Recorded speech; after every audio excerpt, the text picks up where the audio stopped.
அஸ்ஸலாமு அலைக்கும் வரஹ்மத்துல்லாஹி தஆலா வரகாத்து. நாம் இன்று பார்க்கக்கூடிய தலைப்பு ஹாஜிகளின் வருகை. கோடான கோடி ஹாஜிமார்கள் அல்ஹம்துலில்லாஹ் லட்சக்கணக்கில் உலகத்தில் இருந்து கொண்டிருக்கிறார்கள், வாழ்ந்து கொண்டிருக்கிறார்கள். இந்த ஆண்டும் பல லட்சக்கணக்கான ஹாஜிமார்கள் நம்முடைய இந்திய திருநாட்டிலிருந்தும் சென்றிருக்கிறார்கள். அல்ஹம்துலில்லாஹ் சிலர்கள் திரும்பி வந்து கொண்டிருக்கிறார்கள், இன்னும் சிலர்கள் வர இருக்கிறார்கள். ஹாஜிமார்களை நாம் அனுப்பிய நேரத்தில் அவர்களுக்கு நாம் செய்த கடமை என்ன, முறை என்ன என்பதை நாம் முன்னதாக பேசியிருக்கிறோம் அல்லவா? இப்போ ஹாஜிமார்கள் வரக்கூடிய வேளையில நாம் அவர்களை எப்படி எதிர்கொள்வது, அவர்களிடத்தில் நாம் எப்படி நடந்து கொள்வது, இவையெல்லாம் நாம் அவசியம் தெரிந்து கொள்ள வேண்டும். அவர்களோடு நம்முடைய நட்பை நாம் பலப்படுத்த வேண்டும். காரணம் என்ன? ஹாஜிமார்கள் அவர்கள் ஹஜ்ஜுக்கு செல்வதற்கு முன்னால் வரைக்கும் நீங்கள் அவர்களுடன் மாமன் மச்சன் உறவை நீங்கள் பேணியிருப்பீர்கள், நண்ப முறையை நீங்கள் பேணியிருப்பீர்கள். ஆனால் அங்கே ஹஜ்ஜுக்கு சென்றிருக்கிறார்கள். ஹஜ்ஜுக்கு சென்றிருக்கிறார்கள் என்று சொல்லும்பொழுது அங்கே அவர்கள் என்ன செய்தார்கள், எப்படிப்பட்ட இடத்தை அடைந்திருக்கிறார்கள் நாம் விளங்க வேண்டும். முதலாவதாக மக்கா முக்கர்ரமா, நபிகள் நாயகம் ஸல்லல்லாஹு அலைஹி வஸல்லம் அவர்கள் பிறந்த ஊர். நபி ஸல்லல்லாஹு அலைஹி வஸல்லம் அவர்கள் பிறந்த ஊர். அந்த பிறந்த ஊரின் மீது நபி ஸல்லல்லாஹு அலைஹி வஸல்லம் அவர்கள் எப்படிப்பட்ட அதீத அன்பு கொண்டிருப்பார்கள். நீங்களோ நானோ ஒரு பூமியில பிறந்த பிறகு ஒரு இடத்தில் பிறந்த அந்த ஊரின் மீது நம்முடைய ஊராக நாம் சொல்கின்றோம்.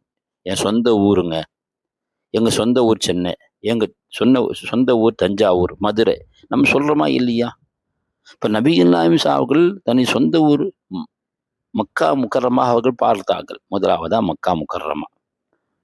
இரண்டாவது, அந்த மக்கா முக்கர்ரமாவில நபி ஸல்லல்லாஹு அலைஹி வஸல்லம் அவர்கள் பிறந்திருக்கிறார்கள், அதனுடைய பரக்கத்.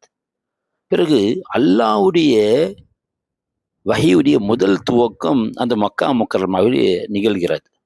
ஜிப்ரீல் ஸல்லல்லாஹுடைய முழு உருவத்தை பார்த்தார்கள் நபி ஸல்லல்லாஹு அலைஹி வஸல்லம் அவர்கள். இக்ரா ஓதுவீராக என்ற வசனத்தை, முதல் வசனத்தை அல்லாஹ் மக்கா முக்கர்ரமாவிலே தான் இறக்கினான்.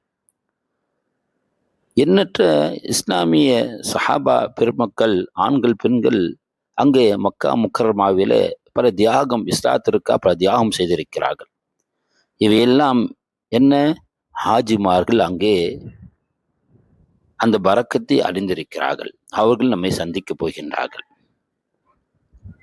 அந்த காபத்துல்லாவை சுற்றி இருப்பார்கள்.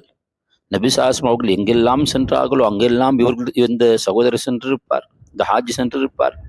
நபி ஸல்லல்லாஹு அலைஹி வஸல்லம் அவர்கள் உட்கார்ந்த இடத்தில் உட்கார்ந்திருப்பார், நபி ஸல்லல்லாஹு தொழுத இடத்தில் தொழுதிருப்பார். சுப்ஹானல்லாஹ், எவ்வளவு சிறப்புகள் அடைந்திருப்பார். ஒரு ஹதீஸ்ல நபி ஸல்லல்லாஹு அலைஹி வஸல்லம் சொல்வார்கள் அல்லவா, அனுதினமும் காபத்துல்லாமே அல்லாஹ் 120 ரஹமத்துகளை இறக்குகின்றான். அதுல தவாஃப் செய்பவர்கள் மீது 60 ரஹமத்துகள், தொழுபவர்களுக்கு 40 ரஹமத்துகள், அதை பார்ப்பவர்களுக்கு 20 ரஹமத்துகள். அனுதினமும் 120 ரஹமத்தை அந்த ஹாஜி அடைந்திருக்கிறார். சுப்ஹானல்லாஹ், எவ்வளவு நன்மைகள் பாருங்கள். அவையெல்லாம், அந்த பாக்கியத்தை எல்லாம் பெற்றுவிட்டு தான் அவர் ஊருக்கு திரும்புகின்றார்.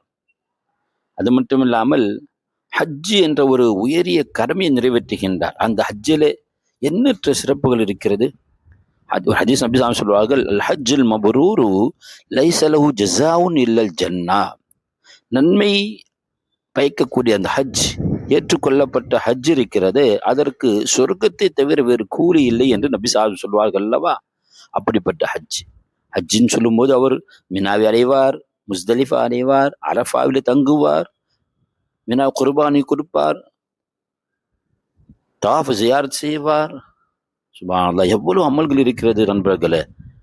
அந்த ஹஜ்ஜுடைய அமலை அவர் ஹஜ் செய்கின்றார். இவையெல்லாம் ஒட்டுமொத்தமாகத்தான் ஹஜ்ஜுடைய அமல். இவையெல்லாம் செய்துவிட்டு அவர் நம்மை அடையக்கூடிய வேளையில அவரை நாம் எப்படி எதிர்கொள்ளப் போகிறோம், அவரை நாம் எப்படி நடந்து கொள்ளப் போகின்றோம். ஒரு ஹதீஸ் நபி ஸல்லல்லாஹு அலைஹி வஸல்லம் சொல்வார்கள், இந்த ஹாஜுடைய சிறப்பு என்ன தெரியுங்களா? மன் ஹஜ்ஜ லில்லாஹ் ஃபலம் யர்ஃபுஸ் வலம் யஃப்சுக் ரஜஅ கயௌமின் வலதத்ஹு உம்முஹு. அல்லாஹ்விற்கு ஹஜ் செஞ்சார், எந்த விதமாக பாவம் செய்யவில்லை, எந்த விதமாக பாவ குற்றங்கள் செய்யவில்லை, அல்லாஹ்விற்கென்றே செஞ்சார். இவர் எப்படி வருவார் தெரியுமா? உங்க நண்பர் தான், உங்க மாமா மச்சான் தான், உங்களுடைய சொந்த பந்தம் தான், அண்ணன் தம்பி தான். ஊருக்கு போகும்போது எப்படி போனார் அப்படித்தான் வரார். ஆனால் உள்ளுக்குள்ள என்ன மாற்றம் தெரியுங்களா? என்ன மாற்றம்? அவர் குழந்தையா வரார். குழந்தையா வரார். ஒரு குழந்தை பூமியில பிறந்த பிறகு அந்த குழந்தையை பெற்றெடுத்த அந்த தந்தை இருக்கிறார எப்படி தாங்குவார்? அந்த குழந்தைய தூக்கும்போது பக்குவமா தூக்குவார். அந்த குழந்தைய கையில வாங்கும்போது அவருக்கு உள்ளுக்கு ஒரு பயம் இருக்கும் இல்லையா? இப்போ ஹாஜி என்ற குழந்தை வரார். நான் சொல்லல, நபிசாம் சொல்கின்றார், ரஜாக்கா யோமின் வலதத்து உம்மு, அந்த நாள்ல அவங்க அம்மா பெற்றெடுத்தாங்களே இவரை, அப்ப எப்படி குழந்தையா இருப்பார் அதே போன்று. அப்படின்னா என்ன அர்த்தங்க? குழந்தையா வராரா? அப்படி அல்ல. எந்த விதமான அப்பழுக்கற்ற நிலையில் இருக்கும் அல்லவா குழந்தை. ஒரு குழந்தை, இந்த குழந்தை பாவம் செஞ்சிடுச்சு, இந்த குழந்தை இவ்வளவு பெரிய தப்பு செஞ்சிச்சுன்னு யாருன்னா சொல்லுவோமா? அந்த குழந்தை பிறந்திருக்குங்க, கொஞ்சம் கருப்பா பிறந்திருக்கு, அது பாவம் செஞ்ச குழந்தைங்க. இல்ல கொஞ்சம் உடம்புல பாதிப்பு இருக்கு, அது பாவம் செஞ்ச குழந்தைன்னு சொல்லுவோமா? குழந்தைகள் குற்றமற்றவர்கள், பாவமற்றவர்கள். பாவமே செய்தாலும் கூட அவர்கள் பாவம் பிடிக்கப்பட மாட்டார்கள் இல்லையா? நபிஸ் அவர்கள் நமக்கு அதுக்கு சொல்லி காட்டுகின்றார்கள். குழந்தையை போன்று பாவம் மன்னிக்கப்பட்டவராக அவர் வருகின்றார். சுப்ஹானல்லாஹ்.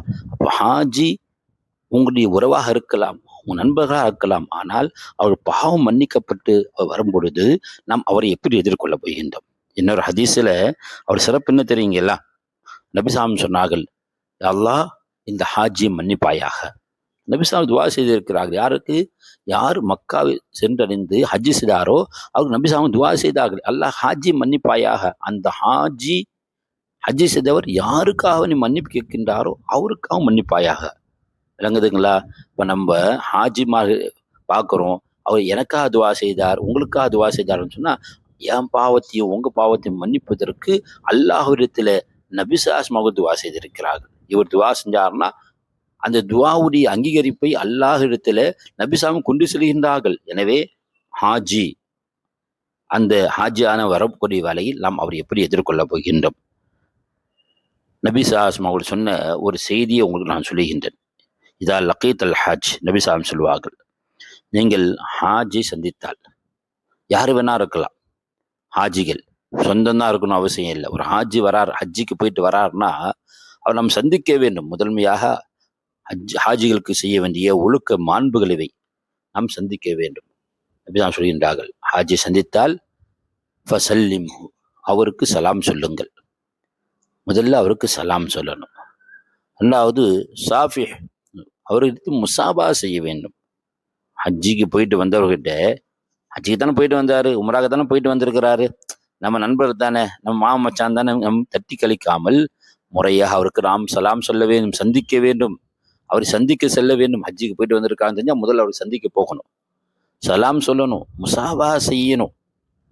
நபிசாம் சொல்லுகின்றாங்க, முசாபா செய்யுங்கள்.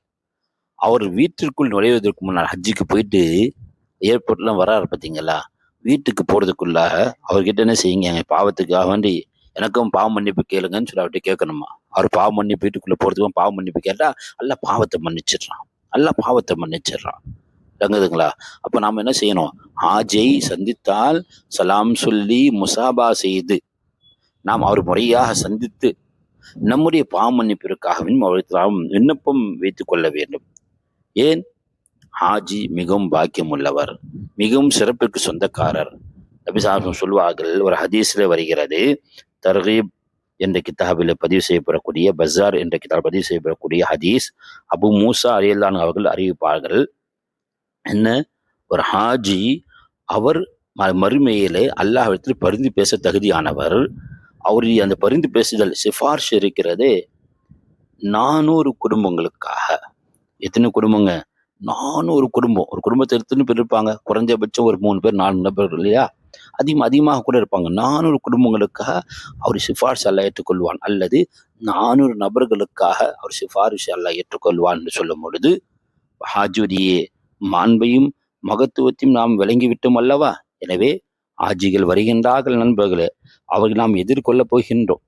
கண்டிப்பாக நாம் அவர்களை சந்திக்க வேண்டும், அவர்கள் முசாபா செய்ய வேண்டும், அவரிடத்தில் நாம் அனுபவங்களை கேட்க வேண்டும். அவர் என்னென்ன பார்த்தார், என்னென்ன செய்தார், இதெல்லாம் கேட்டு அவரிடத்தில் நம்முடைய மகஃபிரத்திற்காக வேண்டி, பாவ மன்னிப்பிற்காக வேண்டி நாம் எங்களுக்காக நீங்கள் துவா செய்யுங்க, வரக்கூடியக்காக நாங்களும் ஹஜ்ஜு செய்யணும், நாம் தர்காஸ்தை வைக்க வேண்டும். எனவே நண்பர்களே, நாம் உண்மை முஸ்லிம்களாக, உண்மை முஃமின்களாக, அல்லாஹ்வுடைய அன்பை பெற்றவர்களாக நாம் வாழ வேண்டும். அதற்கு நாம் ஹஜ்ஜு செய்யக்கூடிய அந்த பொறுப்பை, அந்த கடமையை நாம் முதலில் விளங்க வேண்டும். வரக்கூடிய ஹாஜிகள் நாம் எதிர்கொள்வோம். அவரிடத்தில் நாம் அந்யோன்யமாக நாம் நட்போடு பழகுவோம். அவர்களுடைய பரக்கத்தை நாம் பெற்றுக்கொள்வோம். ஆகிர் தாவான் அல்ஹம்துலில்லாஹி ரப்பில் ஆலமீன். அஸ்ஸலாமு அலைக்கும் வரஹ்மத்துல்லாஹி தஆலா வபரகாத்துஹு.